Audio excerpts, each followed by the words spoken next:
علامہ صاحب، میرا ایک سوال ہے آپ سے۔ منہاج القرآن کے بانی ڈاکٹر طاہر القادری صاحب نے حدیث کرتاس میں بحث کرتے ہوئے یہ کہا ہے کہ جو نبی پاک صلی اللہ علیہ وآلہ وسلم نے کاغذ قلم مانگا تھا اس میں تو قصور ہی سارا مولا علی کا بنتا ہے، کیونکہ حدیث میں آیا ہے کہ فاختلف اہل البیت، کہ اہل بیت نے اختلاف کیا ہے۔ تو اہل بیت تو مولا علی علیہ السلام بی بی فاطمہ السلام علیہ ہیں، اور اس پر مزید انہوں نے کہا ہے کہ مولا علی نے یہ فرمایا تھا کہ اگر ہم نے لکھوایا تو ہو سکتا ہے کہ حضور کسی اور کا لکھ دیں یا انکار کر دیں، تو قیامت تک خلافت بنی ہاشم کی طرف آ ہی نہ سکے گی۔ تو کیا جو یہ کہہ رہے ہیں اس کی حقیقت کیا ہے، ذرا واضح کر دیں، شکریہ۔ اعوذ باللہ من الشیطان اللعین الرجیم، بسم اللہ الرحمن الرحیم۔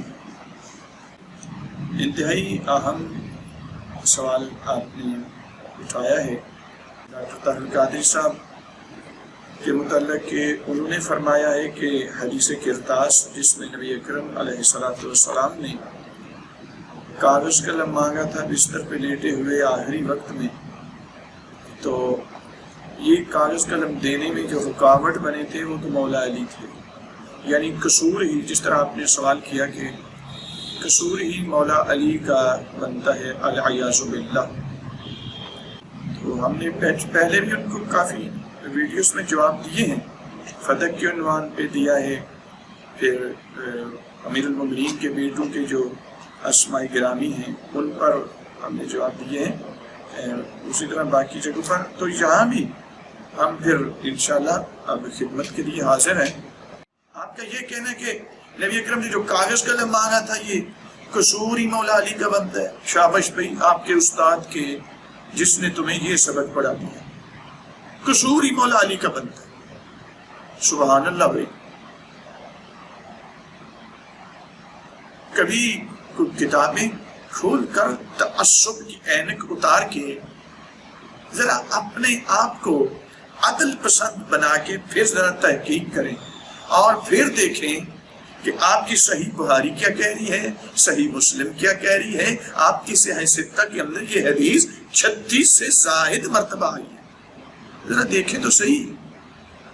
فرمایا کہ چونکہ فاختلف اہل البیت، جو اہل البیت تھے انہوں نے اختلاف کیا، تو اہل بیت تو چونکہ مولا علی ہیں، حضرت فاطمہ الزہرا ہیں، امام حسن علیہ السلام، امام حسین علیہ السلام، انہوں نے اختلاف کیا۔ سبحان اللہ، اگر یہ تحقیق ہے تو پھر تو واقعاً سبحان اللہ۔ سامعین گرامی، میں آپ کی خدمت میں یہ عرض کرنا چاہتا ہوں، چونکہ حقائق کو مسخ کرنے کے عادی ہیں ڈاکٹر صاحب، ہاں اچھل اچھل کے ہر بات پہ ایسے ہی جذباتی ہو جاتے ہیں۔ ایک بات ڈاکٹر صاحب ذہن میں رکھیں، ہم تہذیب کے دامن کو اپنے ہاتھ سے نہیں چھوڑنے والے۔ مشکل وقت میں ہم نے آپ کا بہت ساتھ دیا، لیکن اگر میرے مولا کی آپ توہین کریں گے نا تو میں آپ کا احترام کرنا حرام سمجھتا ہوں، پھر ہم سے احترام کی توقع نہ کریں۔ آپ سن لیں ذرا کہ نعوذ باللہ کے مولا علی کا ہی قصور بنتا ہے، چونکہ اہل بیت کا لفظ آیا ہے۔ تو یہ ذرا پہلے سن لیں جی، یہ صحیح بخاری میرے ہاتھ میں ہے، اس صحیح بخاری میں اس کی جلد نمبر 4 ہے، اور اس کا یہ صفحہ نمبر 10 پہ صحیح بخاری کے اندر یہ حدیث موجود ہے۔ آپ کو اہل البیت کے لفظ نے پریشان کیا ہے۔ چلیے میں ایسے ہی کہہ لیتا ہوں، ویسے یہ میں سمجھتا ہوں کہ یہ میلافائڈ ٹینشن ہے، یہ آپ جان بوجھ کے حقائق کو بدلنے کی کوشش کرتے ہیں۔ یہاں دیکھنا ہے کہ اہل بیت سے مراد کیا ہے۔ اہل بیت کی 4 قسمیں ہیں، میں اختصار کی خاطر یہاں پہ نہیں بیان کر سکتا۔ اہل بیت کی 4 قسمیں، اہل بیت نبوت ہیں، اہل بیت سکنہ ہیں، اہل بیت قرابت ہیں، اہل بیت شرف ہیں۔ 4 قسمیں ہوتی ہیں۔ تو یہاں آپ جن پر ٹھونس رہے ہیں، جن پر آپ ثابت کرنے کی کوشش کر رہے ہیں، وہ اہل بیت نبوت ہیں۔ تو آیا یہاں پہ اہل بیت نبوت مراد ہیں یا اہل بیت سکنا مراد ہیں، یعنی اس گھر میں جو سکونت پذیر تھے، موجود تھے، وہ مراد ہیں؟ تو ذرا اسی سے آپ دیکھ لیتے ہیں۔ صحیح بخاری جلد نمبر 4 صفحہ نمبر 10 کتاب المرضى، یہاں پہ باب قول المریض قوموا انی، یہ باب ہے، باب نمبر 17 ہے اس جلد میں، اور اس میں حدیث نمبر ہے 5669۔ تو یہ باب سامعین سے بھی کہوں گا کہ باب ذہن میں رکھیں، ہو سکتا ہے کہ صفحہ نمبر آپ کے پاس جو صحیح بخاری ہو وہ ایک ہی جلد میں ہو تو اس کے اندر یہ صفحہ نہ ہو، تو آپ باب کتاب المرضى اور باب قول المریض قوموا انی یہ آپ ذہن میں رکھیں، اور اس میں آپ کو حدیث مل جائے گی۔ یہاں پہ حضرت ابن عباس رضی اللہ تعالی عنہ یہ فرماتے ہیں قال لما حضر رسول اللہ وفی البیت رجال، تو اس وقت گھر میں مرد تھے، بیت میں مرد تھے، رجال رجل کی جمع ہے، وفیہم عمر بن الخطاب، ان مردوں میں حضرت عمر بن خطاب بھی تھے۔ قال النبی حلم اکتب لکم کتابا لا تضلوا بعدہ، لاؤ مجھے کاغذ قلم دو، میں تجھے لکھ دیتا ہوں میرے بعد تو پھر گمراہ نہیں ہوگے۔ فقال عمر، یہاں پہ چونکہ صحیح بخاری کے اندر ہے، اس لیے اگر یہ کہے کہ توہین ہے تو بھائی یہ پھر توہین آپ ہی کر رہے ہیں، میں توہین نہیں کر رہا، نہ میرا مقصد ہے، ہمیں مجبور اتنا ان لوگوں نے کیا ہے کہ ہمیں بولنا پڑ رہا ہے، اپنے مولا کی توہین ہم نہیں ہونے دیں گے۔ آپ صحیح بخاری کے اندر لکھا ہے کہ فقال عمر، حضرت عمر بن خطاب نے فرمایا ان النبی قد غلب علیہ الوجع، نبی اکرم کاغذ قلم مانگ رہے ہیں، فرما رہے ہیں لا دو میں لکھ دوں، تم کبھی گمراہ نہیں ہوگے میرے بعد اس پر عمل کرنے سے۔ تو یہ آگے سے کہہ رہے ہیں کہ نبی پر بخار کا غلبہ ہے۔ اچھا، اسی صحیح بخاری کے اندر، اسی صحیح مسلم کے اندر پھر یہ لکھا ہے کہ بعض روایات میں یہ ہے کہ ان نبی قد غلب علیہ الوجع، کہ نبی پر بخار کا غلبہ ہے۔ بعض روایات میں ان نبی لا یحجر، نبی پر ہذیان ہے۔ ہذیان جنون کی ایک قسم ہے۔ ذرا یہ بتائیں یہ کس نے کہا ہے؟ توہین ہے یہ رسول اللہ کی۔ نبی اللہ قرآن میں قسمیں کھا کھا کے کہہ رہا ہے مجھے قلم کی قسم، مجھے ان کے لکھنے کی قسم، حبیب میں 2 قسمیں کھا کے کہہ رہا ہوں، نون والقلم وما یسطرون ما انت بنعمت ربک بمجنون، مجھے قلم کی قسم، ان کے لکھنے کی قسم، حبیب آپ اپنے رب کی نعمت سے مجنون نہیں ہے۔ ان لکا اجرا غیر ممنون وانک لعلی خلق عظیم، آپ تو خلق عظیم کے مالک ہیں۔ فستبصر ویبصرون، حبیب اب قریب آپ بھی دیکھیں گے اور ان قریب یہ بھی دیکھیں گے۔ بِأَيِّكُمُ الْمَفْتُونُ، تم میں سے مجنون کون؟ ان آیات کی تفسیر، اس کی وضاحت ابھی میں دینے سے قاصر ہوں، اس لیے چونکہ وقت نہیں ہے، انشاءاللہ اسی کا پارٹ 2 آئے گا تو میں اس میں وضاحت دے دوں گا۔ تو فرمایا کہ نبی اکرم، صحیح بخاری کے یہ جملے کہ حضرت عمر بن خطاب نے فرمایا نبی اکرم کو بخار کا غلبہ ہے، ہم عندکم القرآن، تمہارے پاس قرآن کافی ہے، حسبنا کتاب اللہ، ہمیں قرآن کافی ہے، تمہارے پاس قرآن ہے تو ہمیں قرآن کافی ہے۔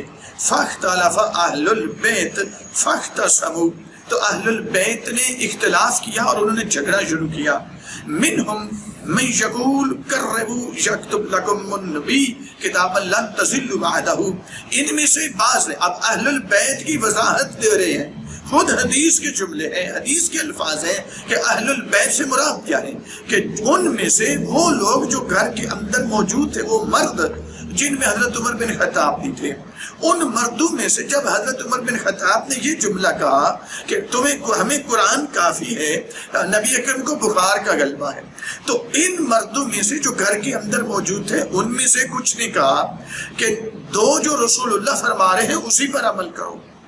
وَمِنْهُمْ مَنْ يَقُولُ مَا قَالَ عُمَرُ، اور ان میں سے باقی لوگوں نے یہ کہنے لگ گئے کہ جو حضرت عمر بن خطاب کہہ رہے تھے۔ فَلَمَّا أَكْثَرُ اللَّغْوَ وَاخْتِلَافَ عِنْدَ النَّبِيِّ قَالَ رسول اللہ قُومُوا، بعض قُومُوا عَنِّی، جب اختلاف بڑھا، جھگڑا بڑھا تو رسول اللہ نے فرمایا قُومُوا عَنِّی، دور ہو جاؤ مجھ سے۔ سامعین کرام، یہ صحیح بخاری کے اندر بھی ہے، یہ صحیح مسلم کے اندر بھی یہی روایت موجود ہے تقریباً انہی لفظوں کے ساتھ کہ یہاں پر کتاب الوصیت ہے، باب ترک الوصیت لمن لیس لہ شیء یوصی فیہ، یہ باب ہے کتاب الوصیت ہے، صحیح مسلم ہے۔ اس کے اندر اس باب کی حدیث نمبر 22 ہے، جہاں بھی حضرت عبداللہ بن عباس سے ہی انہی لفظوں کے ساتھ یہ حدیث منقول ہے۔ البتہ میں عرض کر رہا ہوں کہ بعض حدیث میں بخار کے غلبے کا تذکرہ ہے، بعض میں نبی اکرم کو مجنون، نعوذ باللہ، ہذیان جنون کی قسم ہے۔ جس طرح براکیہ جنون ہے، یہ چھوٹا درجہ ہے، جب بڑے درجے پہ جنون چلا جائے تو اسے ہذیان کہتے ہیں۔ تو جنون کی قسم، نبی اللہ قسمیں کھا کے کہہ رہے حبیب آپ مجنون نہیں ہیں، بندے کہہ رہے ہیں نبی اکرم کو جنون ہے، نعوذ باللہ، استغفر اللہ، العیاذ باللہ، جہاں پہ آگے۔ تو جناب اس اہل البیت سے مراد اہل بیت سکنا ہے، یعنی اس وقت جو موجود تھے وہاں پر اس بیت میں، فی البیت رجال، اسی کی تفسیر آگے آ رہی ہے، اسی حدیث کے اندر ہے، فی البیت رجال، گھر میں مرد تھے، ان میں سے کچھ نے یہ کہا کچھ نے یہ کہا، ان کا آپس میں جھگڑا ہو گیا، آپ کو شہوت آ گئی اور آپ نے کہنا شروع کر دیا کہ اہل البیت سے مراد یہاں پہ جناب سیدہ ہے، امیر المومنین ہے۔ آپ سنیں ذرا، اگلی بات سن لیں، اگر امیر المومنین اہل البیت سے مراد جناب فاطمہ زہرا صلوات اللہ علیہا ہیں، امیر المومنین ہے، اور آپ کے مطابق ان کا قصور ہے، تو ذرا سوچ کے سنبھل کے یہ مجھے جواب دے دیں کہ نبی اکرم ان کو کہہ رہے تھے کہ لاؤ اے فاطمہ، اے حسن، اے حسین، اے علی، لاؤ کاغذ قلم، میں تمہیں لکھ دیتا ہوں، تم عمل کرو گے، تم کبھی گمراہ نہیں ہوگے۔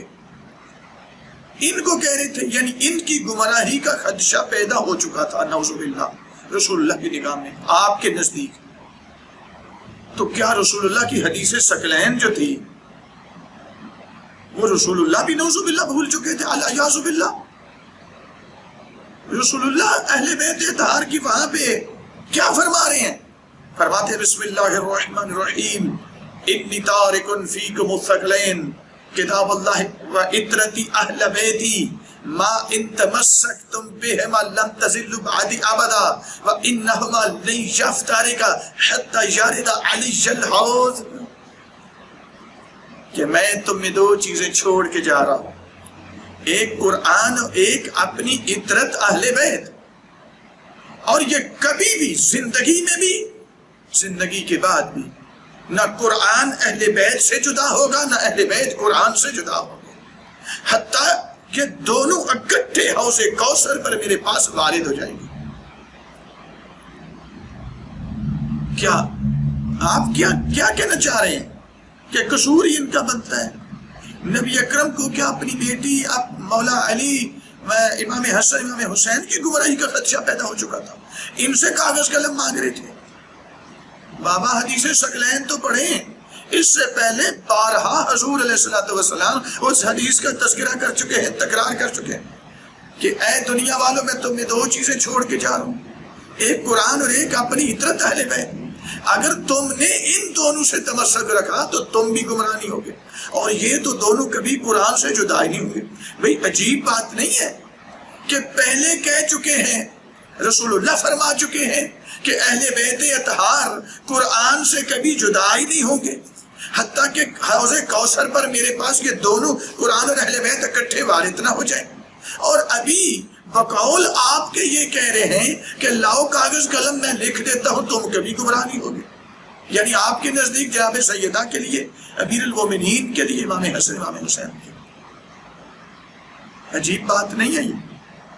حدیث ثقلین میں رسول اللہ ایک گروہ کو ہدایت یافتہ کہہ رہے ہیں، ایک گروہ کو تمسک کرنے پر، ہدایت پر رہنے کی ضمانت دے رہے ہیں۔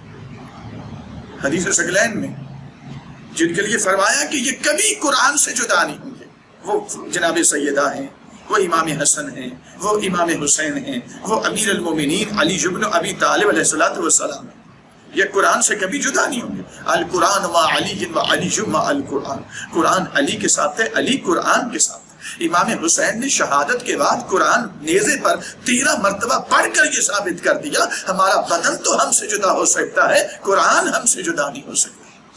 یہ ہے رسول اللہ کی حدیث کی عملی تفسیر۔ اور میرے نبی سچ فرما کے گئے تھے، نہ قرآن ان سے جدا ہوں گا نہ یہ قرآن سے جدا ہوں گا۔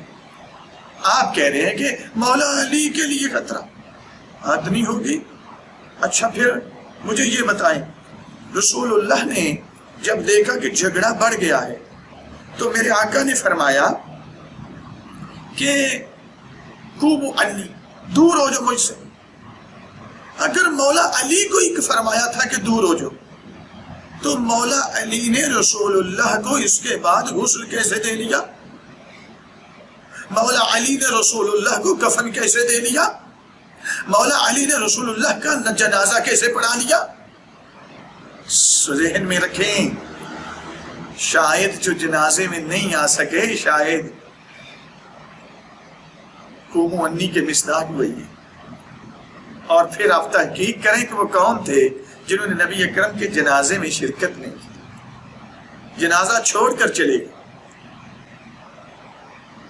لہذا میں اپنے سامعین سے التماس کرتا ہوں کہ ہمارا کسی کی توہین کرنا مقصد نہیں، لیکن ہمیں ان مولانا صاحبان نے مجبور اتنا کیا ہے۔ اور پھر ایک دوسرا حصہ بھی بیان کیا آپ نے کہ مولا علی نے فرمایا کہ اگر ہم نے لکھوانے کی کوشش کی تو ہو سکتا ہے حضور یا انکار کر دیں یا آگے سے کسی اور کا لکھ دیں، تو قیامت تک خلافت بنی ہاشم کی طرف آ ہی نہ سکے گی۔ حضور سیدھی سی بات ہے کہ حدیث کرتاس یعنی کاغذ قلم حضور علیہ السلام نے مانگا ہے اپنی وفات سے چند لمحات پہلے۔ تو امیر المومنین کو یہاں پہ ہوا خطرہ کہ اگر ہم نے لکھوایا اور نبی اکرم علیہ السلام نے کسی اور کا نام لکھ دیا یا ہمارا انکار کر دیا تو قیامت تک خلافت پھر بنی ہاشم کی طرف پلٹ ہی نہ سکے گی۔ یہ کیسی باتیں آپ کر رہے ہیں؟ کیا مولا علی علیہ السلام کو نبی اکرم کی دعوت ذوالعشیرہ کے اندر وہ حدیث بھول چکی تھی جو اب انہیں خطرہ پڑ چکا تھا، جس میں نبی اکرم علیہ السلام نے دعوت ذوالعشیرہ میں مشرکین کے جب دعوت دی، ذوالعشیرہ پہلی دعوت دی اسلام کی، تو اس میں یہ کہا تھا ایکم یعاذرنی، تم میں سے کون ہے جو میرا بوجھ اٹھائے، اور جو میرا بوجھ اٹھائے گا وہی میرا ولی ہوگا، وہی میرا وصی ہوگا، وہی میرا خلیفہ ہوگا۔ تو کوئی نہیں اٹھا سوائے مولا امیر علیہ السلام کی۔ انا ناصرک یا رسول اللہ، میں ہوں آپ کا مددگار یا رسول اللہ، میں ہوں آپ کا بوجھ اٹھانے والا اے میرے آقا و مولا، میرے ماں باپ آپ نے قربان۔ مولا علی نے 3 مرتبہ اٹھ کر یہی جملہ کہا۔ تو آگے سے رسول اللہ علیہ السلام نے کیا فرمایا؟ اگر تم ہی ہو میرے مددگار تو پھر سنو، انت اخی و وصی و خلیفتی و وزیری، تو ہی پھر میرا خلیفہ ہے، تو ہی میرا وزیر ہے، تو ہی میرا بھائی ہے، تو ہی میرا وزیر۔ دعوت ذوالعشیرہ میں یہ جو حدیث ہے، حدیث متواتر ہے، یہ عام حدیث نہیں۔ پھر حدیث موالات آپ دیکھ لیں، جب یمن سے کچھ لوگ شکایت لے کر امیر المومنین کی کچھ لوگ حاضر ہوئے تھے رسول اللہ کی بارگاہ میں، حدیث موالات بھی حدیث متواتر ہیں۔ اسبال المطر علی کسب سکر، یہ مدینہ یونیورسٹی میں جو نصاب ہے، علم الدرایت کی جو کتاب ہے، علامہ محمد بن اسماعیل الجمانی کی لکھی ہوئی کتاب ہے، یہ مدینہ یونیورسٹی کے نصاب میں شامل ہے۔ انہوں نے حدیث متواتر کی جب بحث کی ہے تو اس میں انہوں نے حدیث غدیر کو بھی متواتر شمار کیا ہے اور حدیث موالات کو بھی متواتر شمار کیا۔ حدیث موالات یہ حدیث ہے کہ جب یمن سے کچھ لوگ امیر المومنین کی شکایت لے کر آئے نبی اکرم کے پاس، تو جیسے ہی اس نے شکایت بیان کرنا شروع کر دی، حضور نے اس رخ دوسری طرف پھیر لیا۔ وہ بندہ پھر چلا آگیا ہے، شکایت ادھر کرنا شروع کر دی، نبی اکرم نے اپنا رخ ادھر پھیر لیا، وہ پھر آ گیا ہے۔ تو رسول اللہ کے چہرے پر غضب کے آثار طاری ہوئے۔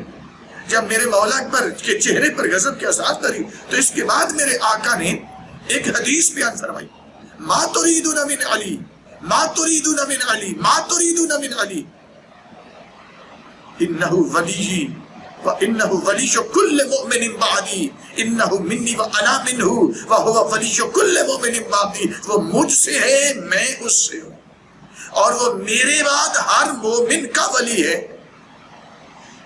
میرے بعد سوچ کے طرح ترجمہ کرنا اس کا کہ ولی ہر جگہ پہ دوست کے معنی میں نہیں ہوتا، ورنہ دوستی رسول اللہ کی زندگی میں علی سے کرنے سے ممانعت کون سی چیز تھی؟ وہ تو رسول اللہ کی زندگی میں بھی دوستی ہو سکتی تھی۔ اگر ولی سے معنی دوستی ہے، رسول اللہ فرما رہے ہیں هو ولی کل مؤمن بعدی، میرے بعد ہر مومن اور مومنہ کا ولی ہے۔ ولایت بھی معنی امامت ہے، اولا بالتصرف ہے۔ حدیث متواتر ہے، اسبال المطر کے اندر اس کو متواتر، تو حدیث متواتر میں شمار کیا۔ اور پھر حدیث غدیر جس کی 160 اسناد ہیں، الغدیر پڑھیں، آنکھیں کھلیں آپ کی۔ یہ اپنے بندوں کو آگے بٹھا کے دادیں لیتے ہو غلط باتوں پہ۔ نبی اکرم نے زندگی کا طویل ترین خطبہ دیا ہے وہاں پہ، اس میں حدیث جو جو دعوت ذوالعشیرہ کے اندر حدیث بیان فرمائی، اس خطبے کے اندر بارہا اس حدیث کی تکرار کی ہے، حدیث موالات کا اس خطبے کے اندر تذکرہ کیا ہے۔ پھر جا کر حضور علیہ الصلوۃ والسلام نے صحابہ کرام سے میثاق لیا، الستم تعلمون انی اولی بالمؤمنین من انفسہم، کیا میرے صحابہ کہ تم نہیں جانتے کہ میں مومنین پر ان کی جانوں سے زیادہ ان پر اختیار رکھتا ہوں؟ قالوا بلا، ہاں یا رسول اللہ۔ تمام صحابہ کرام یک زباں ہو کر بولے۔ جب یہ اقرار کرا لیا، میثاق لے لیا، تو رسول اللہ بولے، فرمایا پھر من کنت مولا فہذا علی مولا، پھر جس کا میں نبی مولا، اس کے یہ علی مولا۔ یہاں اس کے بعد حسان بن ثابت جو نبی اکرم کے صحابی ہیں، شاعر تھے، فی البدی، انہوں نے قصیدہ پڑھا وہاں پہ۔ ان اشعار کو دیکھ لیں، وہاں ولایت بے معنی امامت ہے، پڑھیں، تحقیق کر کے بات کیا کریں۔ ایک چیز کہ امیر المومنین کو ڈر لگ گیا تھا کہ وہ اگر میں نے لکھوایا تو ہو سکتا ہے حضور کسی اور کا نام لکھ دیں۔ یہ کوئی نیاز تھی بھائی؟ کیا امیر المومنین کو نبی اکرم کیوں نہ حدیث میں شک ہو چکا تھا؟ نہیں، آپ شک کر سکتے ہیں نبی کی حدیث میں، علی نبی اکرم کی حدیث میں شک نہیں کرنے والے۔ علی نبی اکرم کی حدیث کو زندہ کرنے کے لیے اپنا سب کچھ قربان کرنے والے۔ امیر المومنین کے لیے وہ ازبر تھی وہ حدیث۔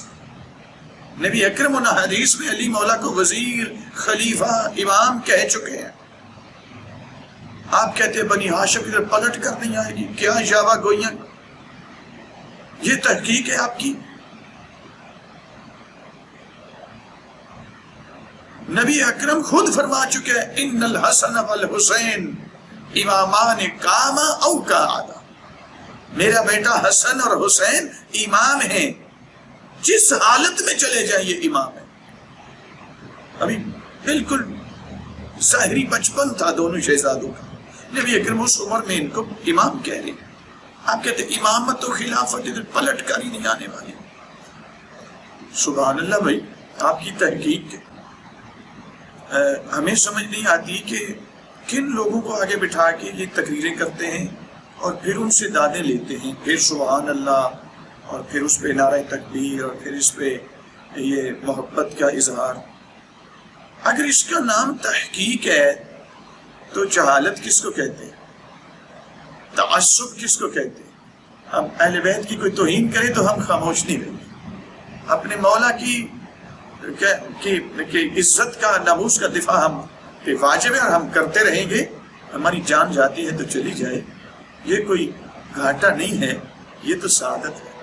پروردگار ہمیں حقائق کو سمجھ کر ماننے کی توفیق عطا فرمائے۔